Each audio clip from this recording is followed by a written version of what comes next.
and welcome everyone to Women's Health Tech Wednesdays. I am your host, Nina Joshi. One quick announcement for today. We have our digital symposium for July coming up at the end of this month. Make sure that you grab your tickets using the link in the chat to get that for this incredible event. And with that, would like to formally bring on our guest for today, Samantha Konigsberg, who is a product manager at Experian. As you know, we love questions here at Women's Health Tech Wednesdays. So if you have any for Samantha during our conversation, please use the chat or the Q&A feature, and I will make sure that we get to it. With that, welcome, Samantha. So glad to have you on. Thank you. So happy to be here. I can't wait to dive in, not only about yourself, but also your background and the work that you do. So maybe we can start if you could share a little bit of an introduction and just kind of a background. What really led you to where you are right now as a product manager? Yeah, for sure. So I have a bit of an unconventional background, Love actually. those. Yes, love the unconventional health tech backgrounds. But yeah, so I went to Washington University in St. Louis. And when I was there, I studied psychology, computer science, and human-computer interaction. I had always had a really strong interest in tech growing up as a kid and had a very early onset to coding. I started coding when I was about 12 years old, maybe 13, and loved it. It was 100% my career path. I knew exactly what I wanted to do. I was totally that annoying kid. And I always really wanted to work in software engineering for the health space. So yeah, when I entered college, I had talked to a mentor of mine at the time, and I said, I've always really been interested in how the brain works and people and the health side of things, but I feel like to get a job in tech, I need to be a computer science major. And my mentor at the time told me, you know what, you can learn how to code on your own. You've done it. It's something that you can pick up online. Study something that you can't teach yourself. And so I loved that advice, loved it. And I took a risk and was a psychology major, actually, and then kept up the skills by doing the minors in computer science and human computer interaction. And I remember, I think it was my summer after my freshman year, I started thinking about what I was going to do for internships. And I was looking at all these tech internships, and all of them in like big bold text were like the only requirement is that you are a major in engineering or computer science. So I was so upset with myself. I was like, I totally messed up my career path. I'm never going to be in tech. But I applied anyway and ended up interning for 2 summers in natural language processing, doing engineering for Microsoft, and loved it. It was a great experience. I loved the problem of AI. This was before Copilot really took off, before ChatGPT. So it was very early in the game and a very exciting place to be. But I kept talking to my boss there saying, there's something missing. And I kept asking the question of, who are we building this for? Why are we building it? What's the benefit? What's the big picture? How are we going to market it? I really wanted to know all the bigger questions, the answers to the bigger problem. And that was just not something I was getting in software engineering. And so he was actually the one who told me I should switch paths, try product. So I took another scary risk and went from Microsoft to working at a smaller company called Clear. It has a bit of a presence in healthcare, but mainly it's in airports. It's the TSA adjacent company that has secure identity verification. And I was their first product intern and absolutely adored it. Had the time of my life, was getting the answers to the questions I wanted. And yeah, so then after that, I graduated and I landed at Experian working in their global identity and fraud team. So I work with people kind of all over the world. My day-to-day is talking with people in India, Bulgaria, Brazil, UK, California. So it's a very exciting, fun, crazy job. But I get to work on some really interesting problems with AI, and I get to do the role that I love, which is product. So yeah, that's kind of a quick intro. That's incredible. And I can only imagine actually thinking about your background with psychology, with human computer interaction, even though it may not have been like the traditional path, I could only imagine like it probably set you up quite nicely to kind of work in the product space for digital just tools more broadly, huh? Oh, for sure. I feel like it honestly was the best decision I could have ever made. I feel like I'm in a really unique position where I get to understand all the stakeholders I work with, whether that be the clients, understanding their needs. But really, I think the psychology comes into play with when you're managing a digital product, you need to communicate with tons of different minds and people who come from different educational backgrounds and have different, niche interests and things that really make them tick. And being able to kind of communicate one idea to so many different groups of people is what can push a product forward. So I find myself using psychology almost more than I use the computer science, which is crazy to say given that I work in AI. But it is true. It's a lot of, there's politics involved. There's making sure everyone feels heard. There's a lot of understanding people in this job. And so I think it was a great decision and I really love it. Oh, that's incredible. I could totally see how that what would have played such a big role. And I'm also so curious too, but when you had mentioned the work that you were doing kind of from a global perspective, kind of being able to go to all of these different places, different, cultures and languages and all of these different kind of ways of living, kind of curious in the role that you have right now as a product manager, how do you kind of bring in that inclusive design and some of those other factors? Really kind of curious about that piece of it. Yeah, I think that's a great question. The area I actually sit in Experian is an interesting place where we build products for our clients or the other regions that Experian has. So my client would be fraud in Brazil, Experian fraud in Brazil. Cool. Experian in UK. And so it's a really interesting thing because we build one product that we hope will fit as many use cases as possible.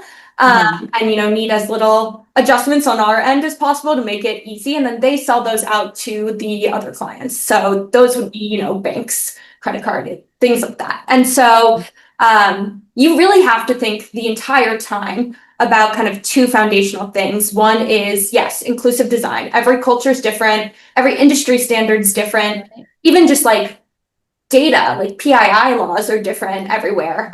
So you really have to think about how can we make this fit for everyone? And then you also have to think about empathy though. Everyone's really coming at this product from a different perspective, a different need. No two use cases are the same, even if you want them to be. Even if it's the exact, in text, the exact same use case, there will be a big difference. So I feel like the only way we really go about this successfully is there's kind of two things. One, you need to user test as many ideas as possible. And I think that is mainly because you can't fall for your own bias. So for building a product, we often think we know what the user wants. We often think we have the best answer. That's 100% of the time not true. And there's always a perspective that we miss. And so you really have to think of the idea, think of the product, and then put it out there, put your idea out there and really open the floor to the users to poke those holes and tell you what's wrong, what's working, are those gaps in inclusivity, and the usability of the product too. We might think, we're following all the accessibility guidelines. This should be checkmark usable. That's not reality. So you really have to ask around and hear everyone's input. Yeah. And I like how you kind of talk to the feedback generation and really just making sure that you're kind of testing against, your own personal biases or what kind of you would imagine it would look like. So I think that is a really good call out. One of the things I'm also really curious to know is just, I don't know, whatever you can share, project initiative, something that you worked on, or is there anything that you worked on in the health and wellness space more broadly that you could share with us? Yeah, for sure. So not in this specific role, but actually what initially got me really into coding was when I was in middle school, I was dealing with some pretty severe chronic illnesses that I deal with to this day.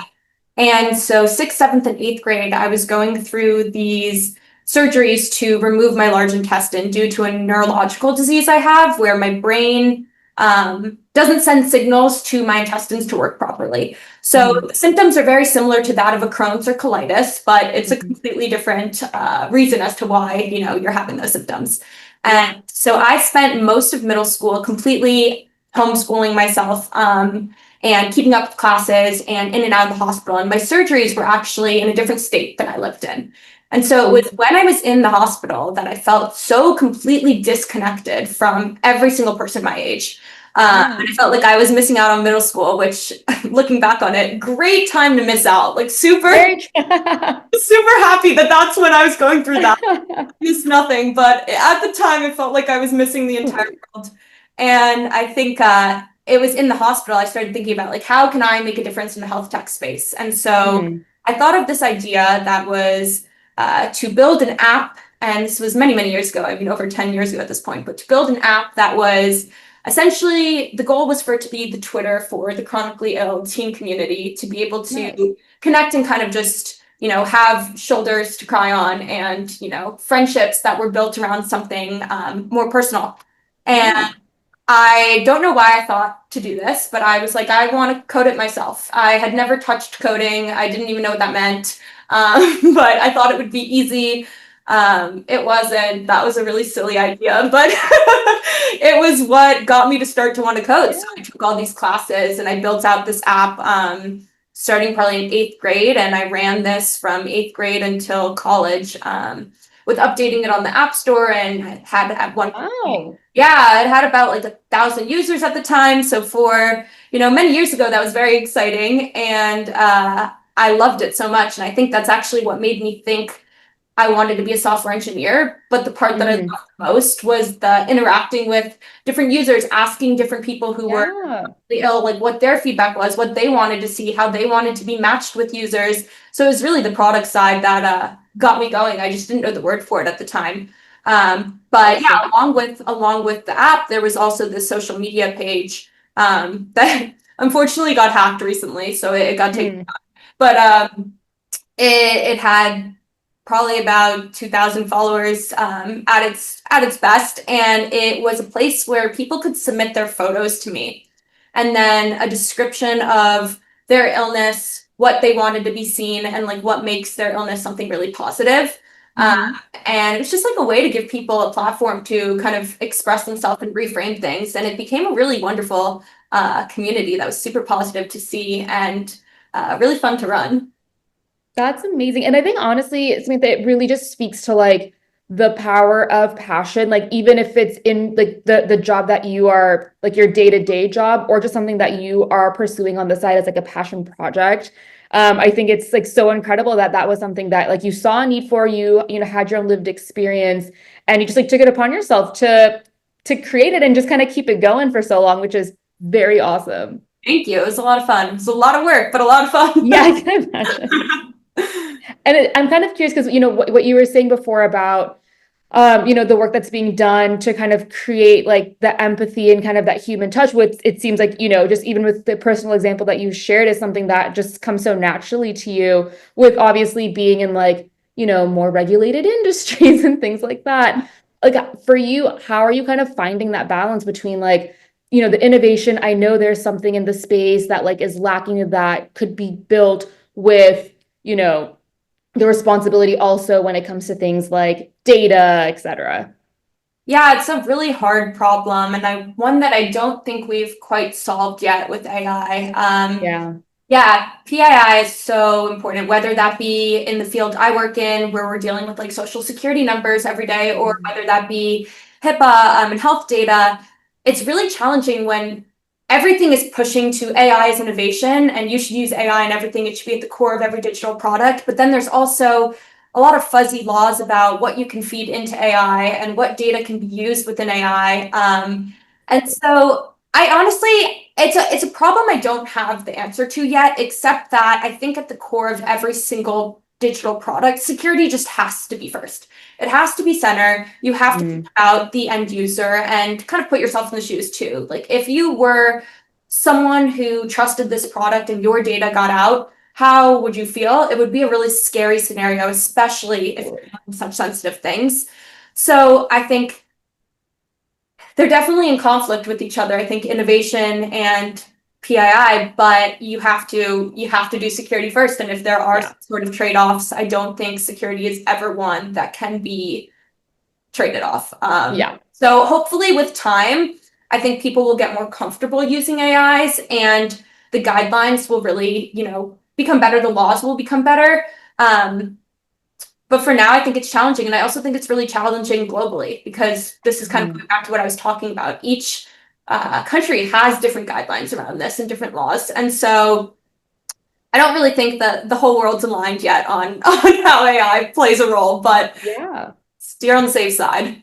For sure. Very, very valid. Yeah, one of those like aspects or categories where there's kind of no wiggle room and there probably shouldn't be wiggle room. So totally, totally understand that. I now kind of want to ask you a little bit. I want to really dive into just you so as Samantha and kind of just being, someone in a space, in the tech space.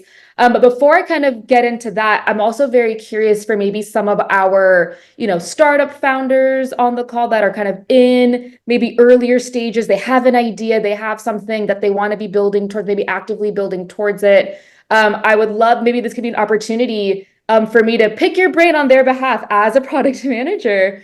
I think one of the first questions is for, we had talked about this earlier, really about the importance of user feedback, making sure that it's kind of an iterative process.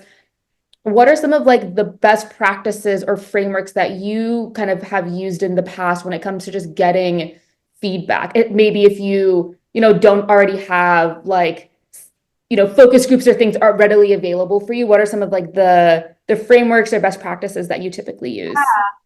I think something that can be a challenge to stick to is you really, when you're asking for feedback, don't lead with any biased questions. And it can be really Mm, hard when you're looking for an answer you want to hear. And often, yeah. I think as a product manager and as an innovator myself, I want confirmation that I'm on the right track.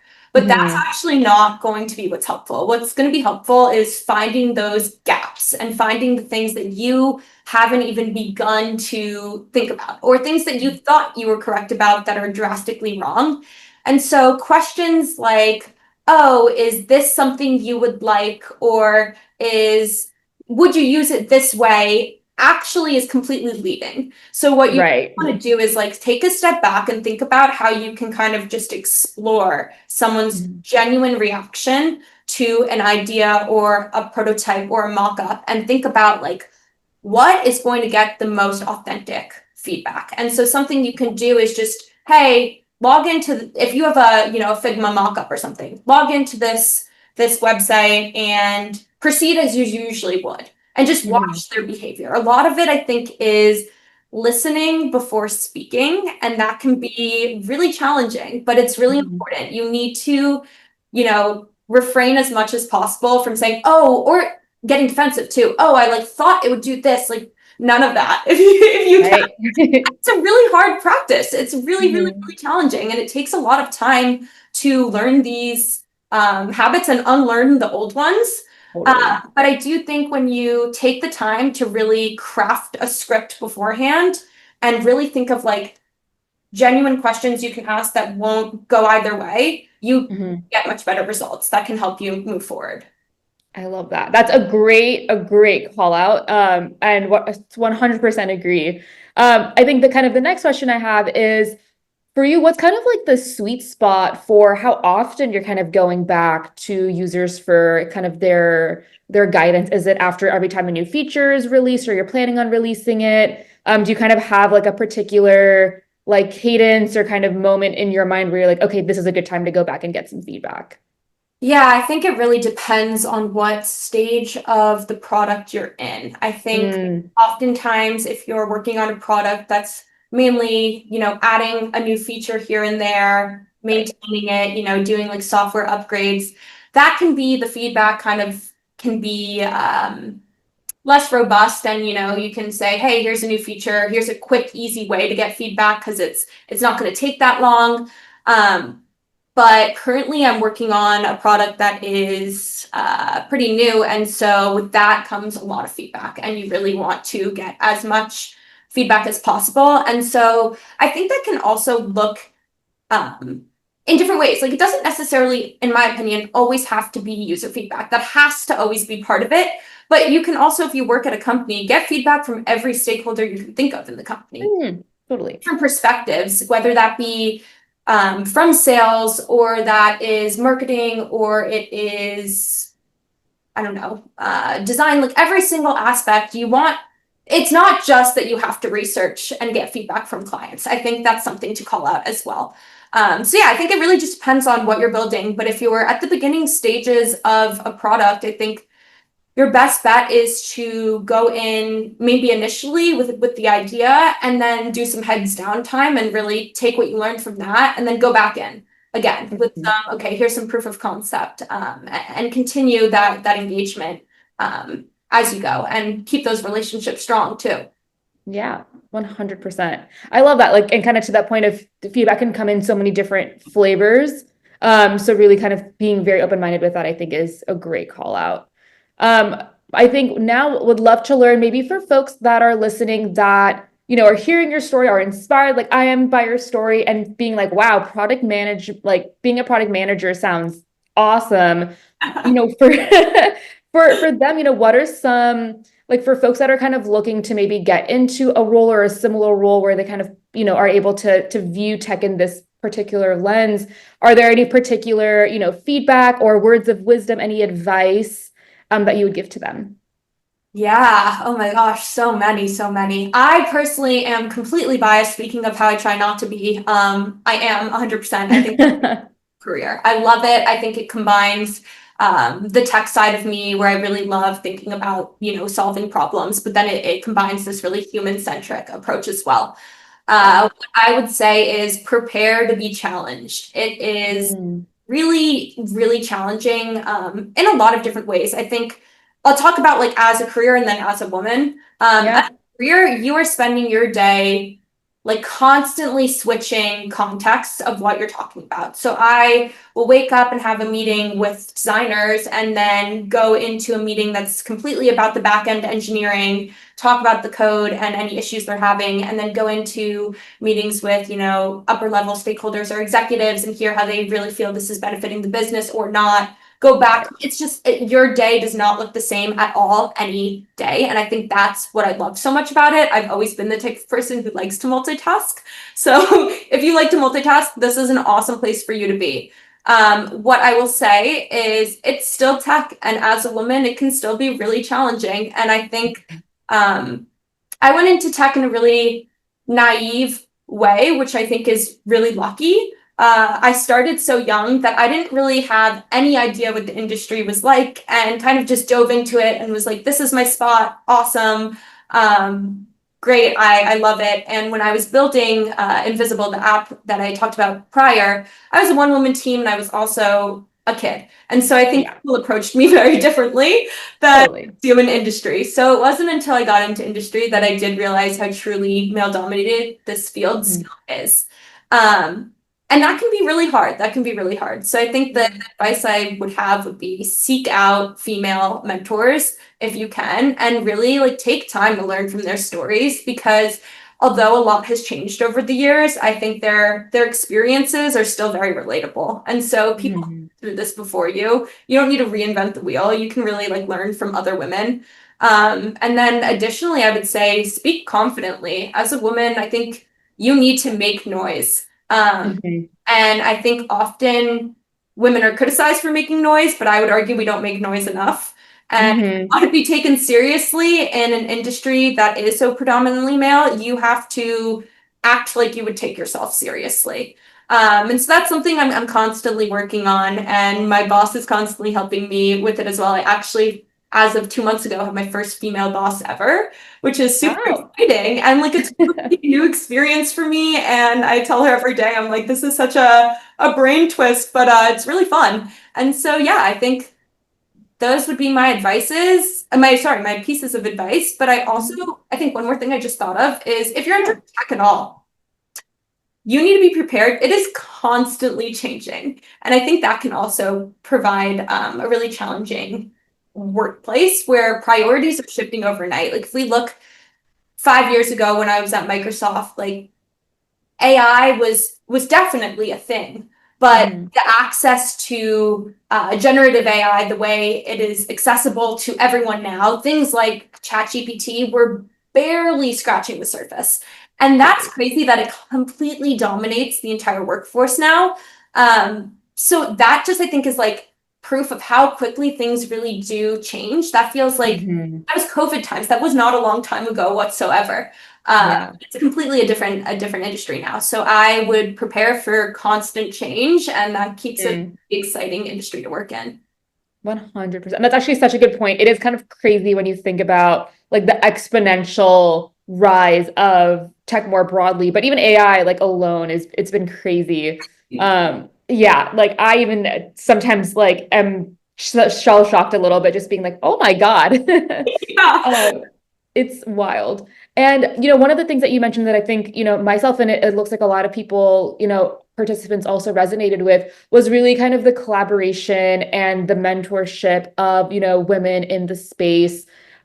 For you, how did you kind of go about finding those people, kind of finding people in your corner? Was it just through your workplace, any particular communities or clubs? Yeah, I would love your thoughts on that.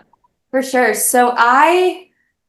I've always been a big people person. So when I was younger, and building out Invisible, I definitely had a lot of female mentors back then that I would just kind of meet organically and say, "Hey, this is my idea." I'd be in rooms I didn't belong in and ask for people's time, and fostered those relationships. That was great. But I think a more accessible, easier way, if maybe you're not as extroverted as I am, is there a lot of companies do have these ERGs, like these employee Mhm. resource groups that do have mentorship programs.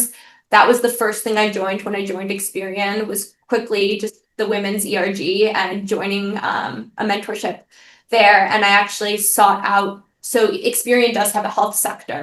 And I know this is an industry I very much want to work in the future, is health tech. And so instantly I requested a mentor who was a woman within the health sector so I could kind of learn from her. So you can make these more pointed requests. I also think sometimes you can cold do it on LinkedIn, which it doesn't Mhm. always work, but there's no harm. Like that's something I've learned too, is LinkedIn connecting. You might not get an answer, but you're never gonna, if you do it respectfully, you're never gonna get an aggressive no. It just might Right. be a ghost, which is totally Yeah. fine. If you can handle a ghost, send out as many requests as you think will benefit you. So I think, yeah, those resources. I also think something that was really beneficial and what actually worked out for me in my current role is when I joined the previous team I was on in Experian, my boss, who was wonderful, gave me a list of people to reach out to who were working adjacent to me. And so I met with all those people, and it actually was very common for women to say, "Hey, actually, do you want to do a monthly cadence where we just catch up? Even though we're not working directly together, I'd love to help you." And that's something that when you join a new company can be really overwhelming because you're thinking, "Oh, I don't have time, I'm trying to do my job." Say yes. Like just say yes. If a woman is willing to help you, I think just see what you can learn from her. Take it Mhm. upon yourself to, continue those conversations. And what actually ended up happening with me is the product that I had been working on, under my boss, was moved to one of those women who had offered to Oh, implement wow. for me. And so then she became my boss, and we already had this great, working relationship. And so it really can pay off. And even regardless if she wasn't my boss now, we would have still been in touch. And I've learned so much Yeah. from her and other people in the company. So I think if the opportunity presents itself, say yes, even if you don't know how it might benefit you right away. I absolutely love that. I think really just speaks to like the power of community and really kind of having people that you can learn from that, but you could also offer too. So I think that is incredibly beautiful. And I also realized we are at time. That flew by. So quick. Well, I thank you. know. Thank you so much for taking the time to chat with us today, Samantha. It was such an incredible conversation. I learned a ton. Thank you. Thank you. I'm so happy to be here. Thank you, Samantha. Make sure you join us next week for our next Women's Health Tech Wednesdays. Wanted to give a quick thank you to our sponsors for sponsoring this incredible conversation, as well as one last huge shout out to Samantha. And we will see you all next Wednesday. Bye, everyone.